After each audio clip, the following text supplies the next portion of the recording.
En nuestro espacio para el arte, hoy tratamos símbolos públicos en controversia.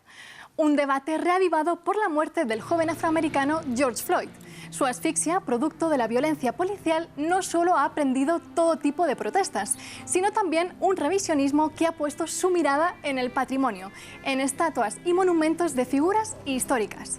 Para unos, su derribo es urgente, porque homenajea la injusticia que mató a Floyd y perpetúan un único relato de la historia que no deja ni cambiarla, ni incluir voces oprimidas.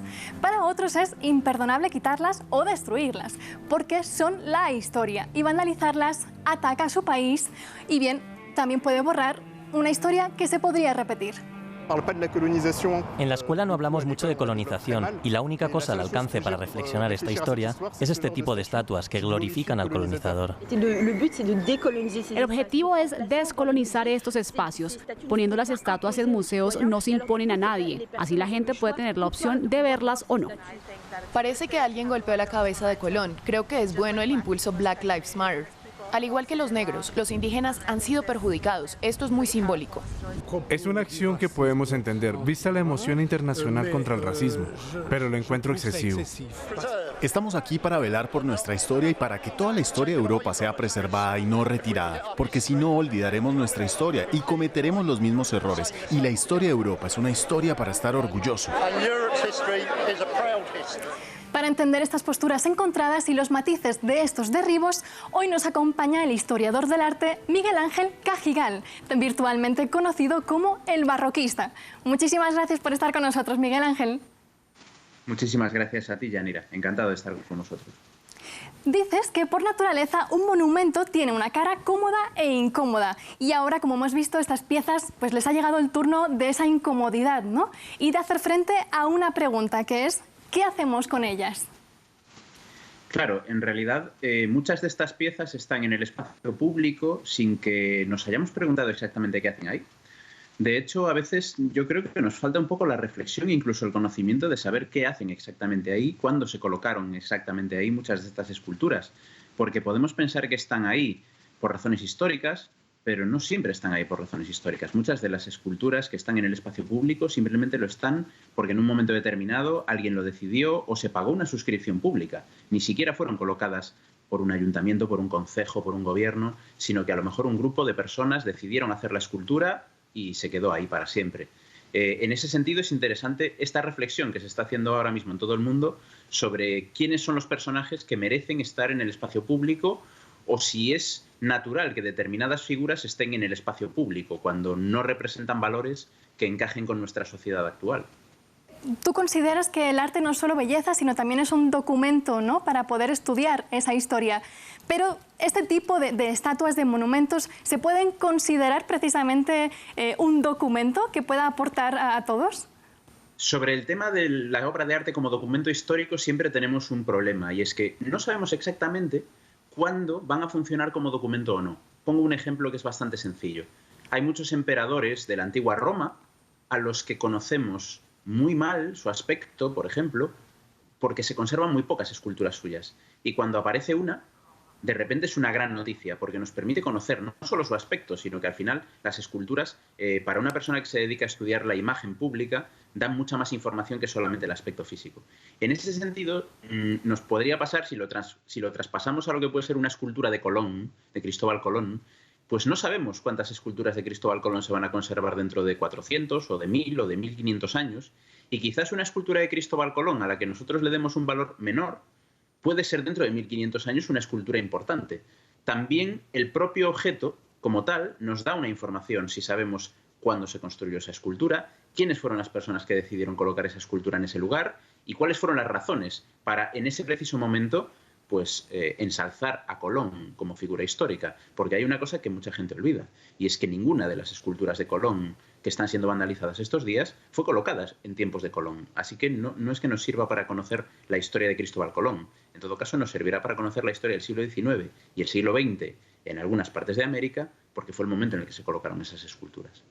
Miguel Ángel, sobre este debate se está hablando de sustituirlas por algo o alguien que sea aceptado por el colectivo, pero también con más fuerza se escucha el decir, pues pongámoslas en museos, ¿no? Nuestra pregunta es si todo es digno de estar en un museo. Es muy interesante que pensemos que las esculturas tienen que estar en museos. Como partida, no está mal. Luego, nosotros, por ejemplo, en el foro de debate público que tenemos en YouTube, que se llama Pasquino, y que invito a todo el mundo a verlo porque hemos tratado mucho este tema con calma, hemos intercambiado opiniones entre varias personas especializadas en arte, y una de esas opiniones precisamente era: tampoco los museos pueden ser un almacén donde pongamos cosas incómodas. Es decir, los museos no son una especie de baúl o desván o trastero donde guardamos aquellas cosas que son desagradables.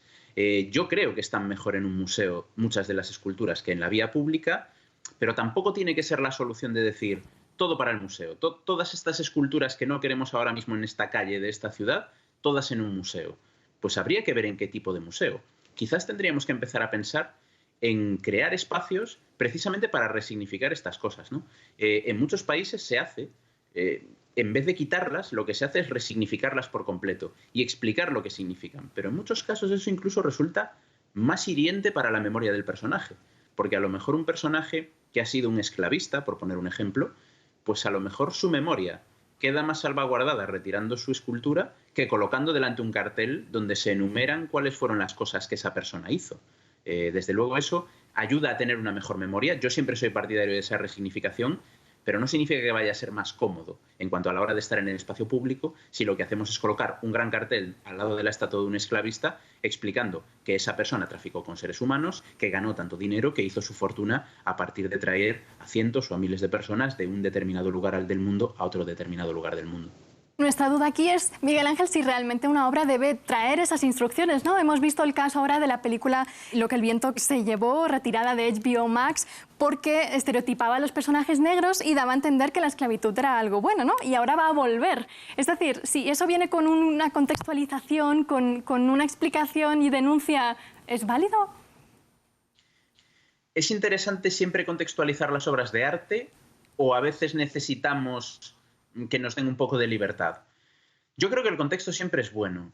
En el caso de la polémica con Lo que el viento se llevó, yo creo que hay que ser también un poco más honestos, porque olvidamos que esa película se hizo con una intención muy clara, que era consolidar una determinada imagen de lo que fue la esclavitud en Estados Unidos. Directamente toda una corriente ideológica estaba detrás de esa novela, de la novela de Margaret Mitchell, la novela original, y de la película.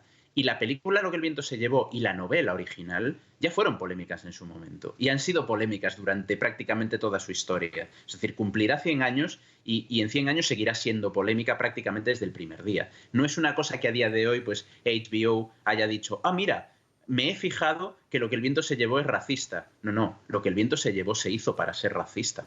Y eso no quita que sea una gran película. Hay otras películas en la historia del cine que no se pasan en plataformas. Estoy pensando sobre todo en El nacimiento de una nación, que es una magnífica película desde el punto de vista cinematográfico, pero que es un ensalzamiento a los movimientos racistas de los Estados Unidos.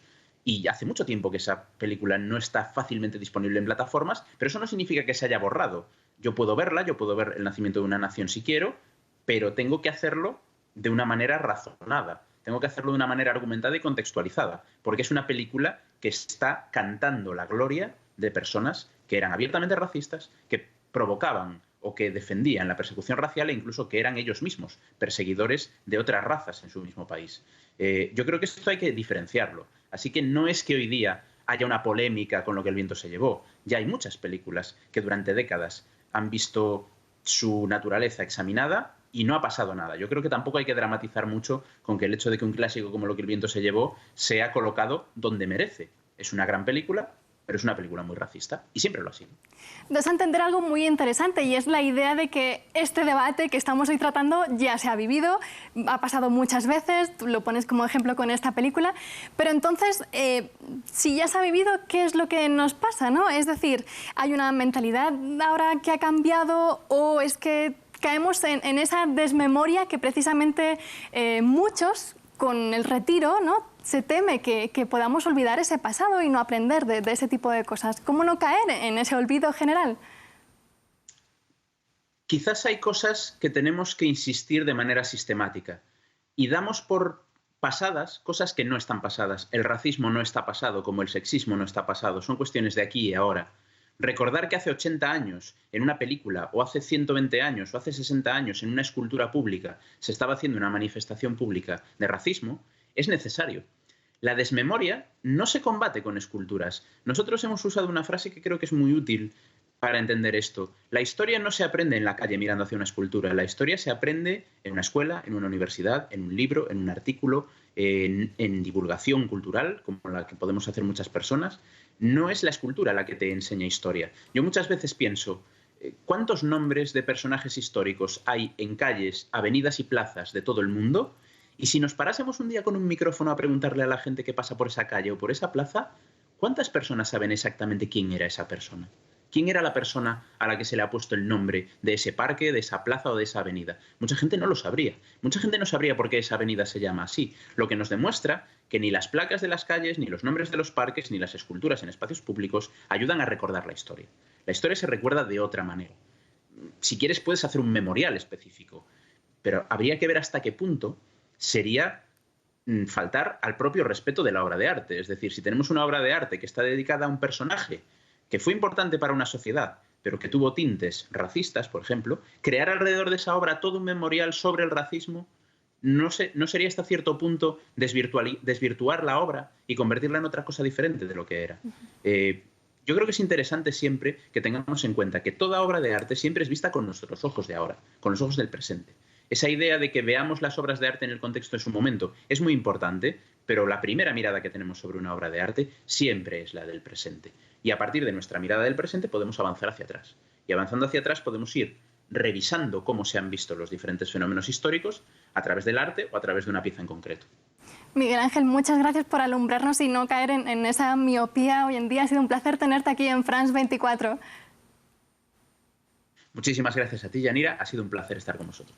Y a ustedes ya saben que tienen muchísima más cultura en France 24 y france24.com. Gracias por acompañarnos.